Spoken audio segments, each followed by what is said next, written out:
ਸੋ ਭਲਿਓ ਆਪਣੇ ਰੱਬ ਦਾ ਸ਼ੁਕਰ ਕਰੀਏ। ਐਸਾ ਰੱਬ ਜਿਹੜਾ ਬੋਲਦਾ ਹੈ, ਗੱਲਾਂ ਕਰਦਾ ਹੈ, ਸਾਨੂੰ ਉਸ ਦੀਆਂ ਗੱਲਾਂ ਨੂੰ ਸੁਣਨ ਦਾ ਮੌਕਾ ਮਿਲਦਾ ਹੈ। ਤੇ ਜਿਸ ਵੇਲੇ ਅਸੀਂ ਹੁਣ ਉਹਦੀਆਂ ਗੱਲਾਂ ਸੁਣਨੇ ਆ, ਤੇ ਅੱਜ ਫਿਰ ਅਮਸਲ ਦੀ ਕਿਤਾਬ 4 ਬਾਬ, ਜਿਸ ਵੇਲੇ 4 ਹੀ ਐਤ ਤੋਂ ਪੜ੍ਹਨਾ ਸ਼ੁਰੂ ਕਰਨੇ ਆ ਤੇ ਲਿਖਿਆ ਮਿਲਦਾ ਹੈ, ਬਾਪ ਨੇ ਮੈਨੂੰ ਸਿਖਾਇਆ, ਬਾਪ ਨੇ ਮੈਨੂੰ ਸਿਖਾਇਆ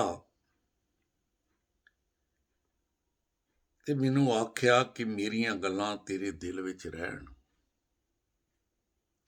ਮੇਰੀਆਂ ਗੱਲਾਂ ਤੇਰੇ ਦਿਲ ਦੇ ਵਿੱਚ ਰਹਿਣ।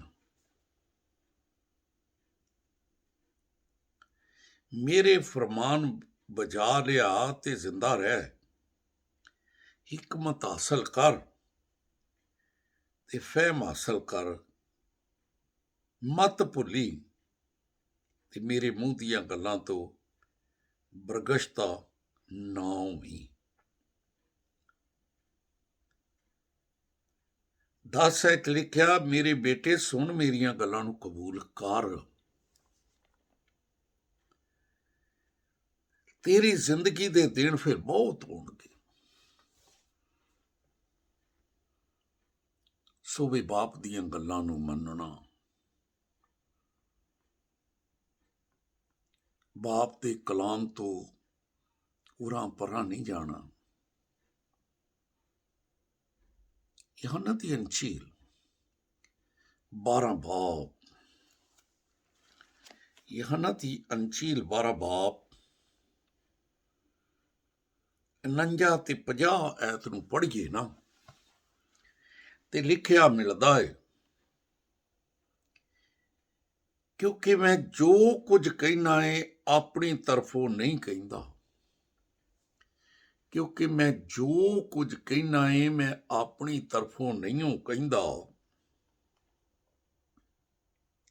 ਬਲਕਿ ਬਾਪ ਜਿਸ ਨੇ ਮੈਨੂੰ ਭੇਜਿਆ ਉਸ ਨੇ ਮੈਨੂੰ ਹੁਕਮ ਦਿੱਤਾ ਹੈ ਕਿ ਮੈਂ ਕੀ ਕਹਾਂ ਤੇ ਮੈਂ ਕੀ ਬੋਲਾਂ। ਬਾਪ ਨੇ ਜਿਸ ਨੇ ਮੈਨੂੰ ਭੇਜਿਆ ਹੈ ਉਸ ਨੇ ਮੈਨੂੰ ਹੁਕਮ ਦਿੱਤਾ ਕਿ ਮੈਂ ਕੀ ਕਹਾਂ ਤੇ ਕੀ ਬੋਲਾਂ। ਤੇ 50 ਵਿੱਚ ਲਿਖਿਆ, ਮੈਂ ਜਾਣਨਾ ਹੈ ਕਿ ਉਸ ਦਾ ਹੁਕਮ ਹਮੇਸ਼ਾ ਦੀ ਜ਼ਿੰਦਗੀ ਹੈ। ਬਸ ਜੋ ਕੁਝ ਮੈਂ ਕਹਿਣਾ ਵਾਂ ਤੇ ਜਿਸ ਤਰ੍ਹਾਂ ਬਾਪ ਨੇ ਮੈਨੂੰ ਫਰਮਾਇਆ ਇਸੇ ਤਰ੍ਹਾਂ ਹੀ ਕਹਿਣਾ ਵਾਂ। ਇੱਕ ਬਣੇ ਬਾਪ ਦਾ ਕਲਾਮ ਹੈ ਤੇ ਬਾਪ ਕਹਿੰਦਾ ਉਦਾਂ ਕਵੀਂ ਜਿੱਦਾਂ ਕਲਾਮ ਹੈਗਾ ਹੈ।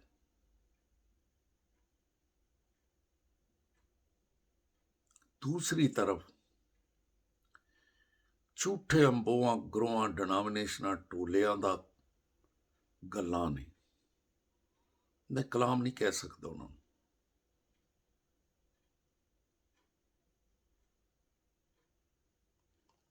ਤਾਲੀਮਾਂ ਜ਼ਰੂਰ ਹੋ ਸਕਦੀਆਂ,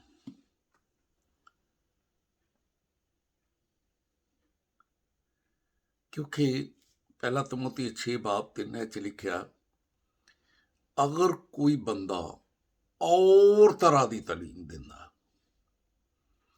ਤੇ ਖੁਦਾਵੰਦ ਯਿਸੂ ਮਸੀਹ ਦੀਆਂ ਗੱਲਾਂ ਨੂੰ ਜਿਹੜੀਆਂ ਦੀਨਦਾਰੀ ਦੇ ਮੁਤਾਬਕ ਨੇ, ਦੀਨ ਦੇ ਮੁਤਾਬਕ ਹੀ, ਉਹਨਾਂ ਨੂੰ ਨਹੀਂ ਮੰਨਦਾ, ਉਹ ਮਗਰੂਰ ਏ, ਬਲਕਿ ਉਹਨੂੰ ਲਫ਼ਜ਼ੀ ਤਕਰਾਰ ਦਾ ਮਰਜ਼ ਏ, ਜਿਹਦੇ ਨਾਲ ਹਸਦ ਤੇ ਬਦਗੋਈਆਂ ਤੇ ਬਦਗਮਾਨੀਆਂ ਤੇ ਉਹਨਾਂ ਬੰਦਿਆਂ ਦੀ ਰੱਦੋ ਬਦਲ ਦੀ ਵਜ੍ਹਾ ਦੇ ਨਾਲ ਪੈਦਾ ਹੁੰਦੀਆਂ ਏ, ਜਿਨ੍ਹਾਂ ਨੂੰ ਅਕਲ ਕੋਈ ਨਹੀਂ। ਕਲਾਮ ਕੋਲ ਜਿਹੜਾ ਕਦਮਾਂ ਦੀ ਚਿਰਾਗ, ਰਾਹ ਦੀ ਰੋਸ਼ਨੀ, ਤੇ ਜਿਨ੍ਹਾਂ ਦੇ ਕੋਲ ਮੋਤਬਰ ਕਲਾਮ ਹੈ ਉਹ ਬੰਦਿਆਂ ਮਗਰ ਲੱਗਦੇ ਆ, ਮਗਰੂਰਾਂ ਦੇ ਮਗਰ ਲੱਗਦੇ, ਮਰੀਜ਼ਾਂ ਦੇ ਮਗਰ ਲੱਗਦੇ ਆ, ਕਿਉਂਕਿ ਐਸੇ ਲੋਕਾਂ ਨੂੰ ਲਫ਼ਜ਼ੀ ਤਕਰਾਰ ਦਾ ਮਰਜ਼, ਅਕਲ ਵਿਗੜੀ ਹੋਈ ਵਾਲੇ ਲੋਕਾਂ ਦੇ ਪਿੱਛੇ ਚੱਲਦੇ ਆ, ਕਿਉਂਕਿ ਲਿਖਿਆ ਇਹਨਾਂ ਦੀ ਅਕਲ ਵਿਗੜੀ ਹੋਈ। ਇੱਕ ਬਨੇ ਮੁਕੱਦਸ ਪਤਰਸ ਜਦੋਂ ਦੂਸਰਾ ਖਤ ਲਿਖਦਾ ਪਹਿਲਾ ਬਾਬ ਤੇ 19 ਚ ਕਹਿੰਦਾ ਏ ਤੇ ਸਾਡੇ ਕੋਲ ਨਬੀਆਂ ਦੀ ਮਾਰਫਤ ਲਿਖਿਆ ਮੌਤਬਰ ਕਲਾਮ ਹੈ।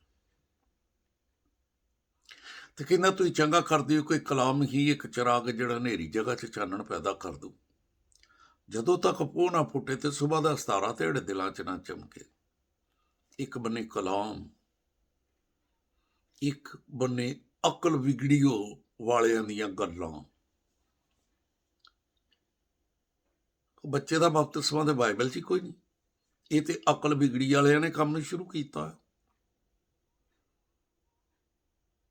ਤੇ ਅਸੀਂ ਰੋਮੀਓ ਪਹਿਲਾ ਬਾਬ 25 ਚ ਲਿਖਿਆ ਏ ਐਸੇ ਲੋਕਾਂ ਦੀ ਇਬਾਦਤ ਕਰਨੇ,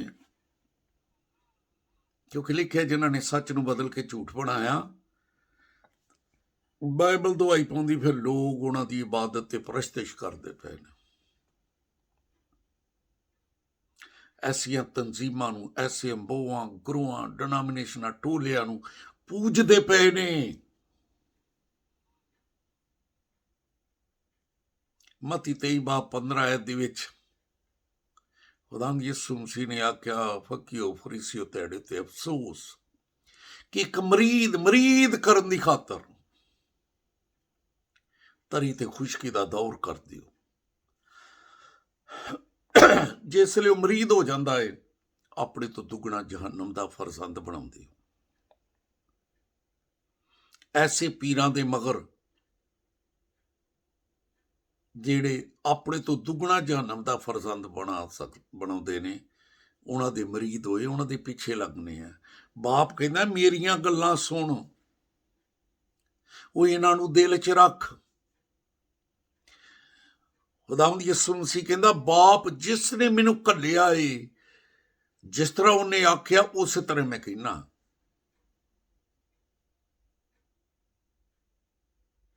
ਮਕਾਸ਼ਫਾ ਪਹਿਲਾ ਬਾਬ 3 ਚ ਲਿਖਿਆ, ਤੂੰ ਇਸ ਨਬੂਵਤ ਦੀ ਕਿਤਾਬ ਦੀਆਂ ਗੱਲਾਂ ਨੂੰ ਪੜ੍ਹੀ, ਇਸ ਨੂੰ ਸੁਣੀ ਤੇ ਜੋ ਕੁਝ ਇਹਦੇ ਵਿੱਚ ਲਿਖਿਆ ਉੱਤੇ ਅਮਲ ਕਰੀ ਤੂੰ ਮੁਬਾਰਕ ਹੋਵੇਂਗਾ।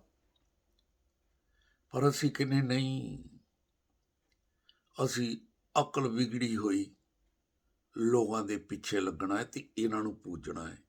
ਤੇ ਆਓ ਫਿਰ ਅੱਜ ਮੌਕਾ ਹੈ ਕਿ ਆਪਣੀ ਇਸ ਹਮਾਕਤ ਤੋਂ ਬਾਜ਼ ਆਈਏ ਤੇ ਕਲਾਮ ਜਿਹੜਾ ਕਦਮਾਂ ਲਈ ਚਿਰਾਗ ਤੇ ਰਾਹ ਲਈ ਰੋਸ਼ਨੀ, ਇਸ ਨੂੰ ਆਪ ਮੰਨੀਏ ਤੇ ਇਹਦੀਆਂ ਗੱਲਾਂ ਆਪਣੀਆਂ ਨਸਲਾਂ ਨਾਲ ਵੀ ਕਰ ਲਈਏ।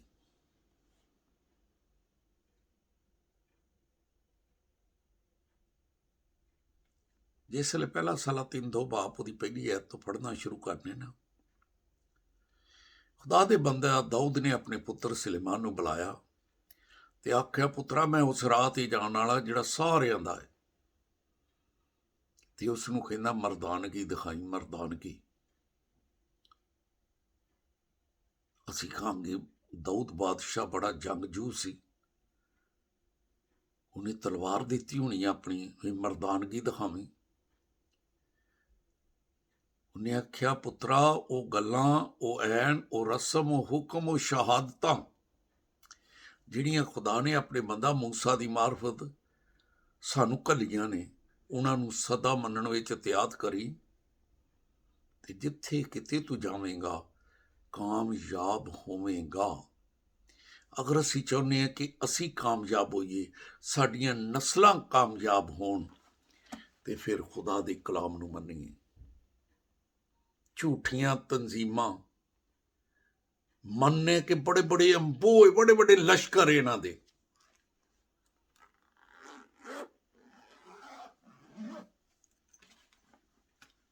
ਉਸ ਲਸ਼ਕਰ ਨਾਲ ਕਿ ਸਾਰੀ ਦੁਨੀਆ ਇੱਧਰ ਨੂੰ ਤੇ ਆਪ ਨਾ ਹੋਈਏ, ਬਲਕਿ ਆਪ ਬਚੀਏ, ਆਪਣੀਆਂ ਨਸਲਾਂ ਨੂੰ ਬਚਾਈਏ।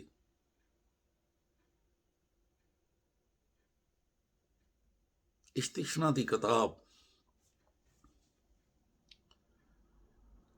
6 ਬਾਬ ਤੇ 4 ਐਤ ਨੂੰ ਪੜ੍ਹੀਏ ਤੇ ਆਖਿਆ ਸੀ ਕਿ ਸੋਨਾ ਇਸਰਾਇਲ ਤੇਰਾ ਰੱਬ ਇੱਕੋ ਹੀ ਹੋ, ਆਪਣੇ ਰੱਬ ਨੂੰ ਦਿਲੋਂ ਜਾਨ ਤਾਕਤ ਨਾਲ ਪਿਆਰ ਕਰੀ ਤੇ ਉਹ ਗੱਲਾਂ ਜਿਹੜੀਆਂ ਤੂੰ ਵੇਖ ਲਵੇਂ।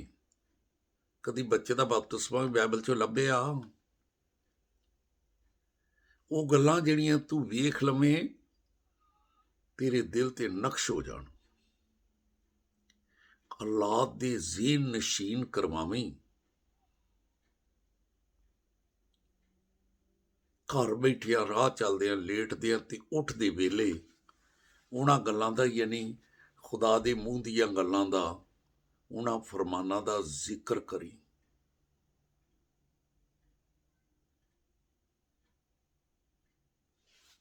अमसाल 22 बाप 6 च लिखिया, लड़के नूं उस राह ते तरबियत करी जिस ते उसने जाना है, फिर बुढ़ा भी हो जाएगा ते उस राह तो नहीं परतेगा। सो साडा काम है कलाम नूं घर बैठे भी कलाम दीयां गल्लां करिए, राह चलदिया भी करिए, लेटदे वेले भी करिए, ते जदों उठण बच्चे उदों भी करिए, ताकि मेरे बच्चे रब नूं छड्ड के झूठियां तंजीमां दी इबादत ना करन, झूठे अंबोआं गुरुआं डिनोमिनेशनां टोलियां नूं पूजना ना शुरू हो जाण, बल्कि मेरे बच्चे खुदा नूं मन्नण। पर इहदे लई मां प्यो नूं अकल करनी पएगी कि आप बचन, अपनियां नस्लां नूं बचाउण झूठियां तंजीमां तो। रसूलां दे माल 20 बाप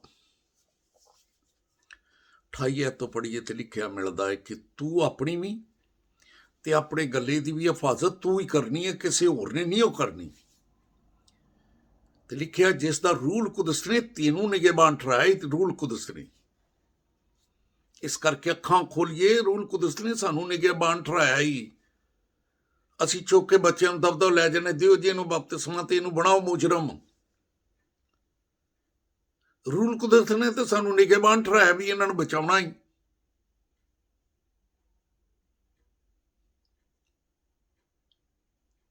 ते इस करके निगहबान बणीए, जिसका रूल कुदस ने तेनू निगहबान ठहराया, यानी खुदा दी कलीसिया जिस नूं कहंदा खून नाल मुल लिया ही, वो मेरी जान तो बाद फड़न वाले भेड़ियां ने आउणा ही, जिन्हां नूं गले उत्ते कोई तरस नहीं आउणा। ते खुद तुहाडे विचों लोग उठने ने जिन्हां ने उल्टियां उल्टियां गल्लां करनियां ने, ते उन्हां नूं भेड़िए कहा गया जिहड़े उल्टियां उल्टियां गल्लां करनगे, कलाम दीयां गल्लां सिद्धियां। अमसाल 8 बाब ते 8 च लिखिया, मेरे मूँह दीयां गल्लां सारियां निदरियां पद्धरियां सिद्धियां, इन्हां च कोई टेढ़ा तुरछा नहीं। ते जिहड़े उल्टियां उल्टियां गल्लां करदे ने, चुक बघियाड़ां दे अगे असीं अपने बच्चे पाउंदे हां। मुकद्दसा मरियम दे कोल भी बड़ा कठिन जिहा फैसला सी। फरिश्ता कहंदे तेरे पुत्तर होना, उन्हें आख्या मैं नहीं मनदी।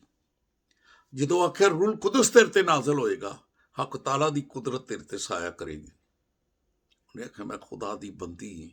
उही रूल कुदस अज मैनू तुहानूं कहण डिया कि तू अपनी ते अपने गले दी हिफाजत भी तू ही करनी है। असीं मनदे ही नहीं, मनदे ही नहीं। उसे रूह ने मुकद्दसा मरियम नूं कायल कीता, असीं रूह दी गल ही नहीं मनदे। ते आओ अज वेला है, स्टेशन 32 बाप 29 च लिखिया, काश अकलमंद हुंदे ते समझ आंदे, अपनी आकबत उत्ते गौर करदे, आप भी बचदे, अपनियां नस्लां नूं भी बचा लेंदे।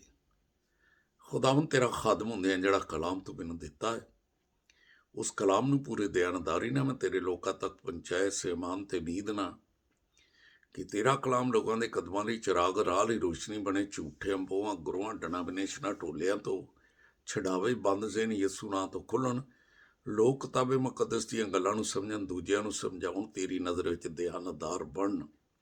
ये सब कुछ मंगना है यीशु दे अजीम ते जलाली नां दा वास्ता दे के, आमीन।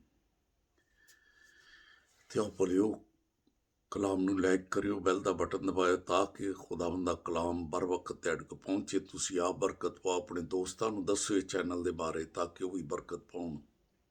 खुदा तैनूं बरकत दे।